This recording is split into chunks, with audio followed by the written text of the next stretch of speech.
সব কিছু ভুলে হয়তো ঠিক হয়ে যাব। বারবার মায়ের কথা মনে পড়তো, মার চিকিৎসার কথা মনে পড়তো। আমি যখন রুবাকে বিয়ে করি, বাসরাতে যখন একসাথে এতগুলো টাকার গহনা দেখি, আর নিজেকে সামলাতে পারিনি। তুমি আমাকে বলতে পারতা তোমার টাকা লাগবে। তোমার মায়ের কথা শুনে কি আমি তোমাকে টাকা দিতাম না? এতগুলো টাকার কথা কিভাবে বলবো? হ্যাঁ, তারপর প্রথমে তো বলতেছিলাম যে আমার মা বাবা কেউ নাই, তাই বলতে পারিনি।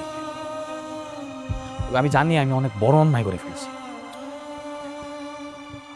পারলে আমার ক্ষমা করে দিও সাহেব। আমি জানি আমি অনেক বড় অন্যায় করে ফেলছি। আপনার অনেক বড় মানুষ, অনেক বড় মাপের মানুষ। আমার মধ্যে এরকম রাস্তা একটা ছেলেকে নিজের বাসায় এনে আশ্রয় দিয়েছেন, কোনো কিছু না জেনে না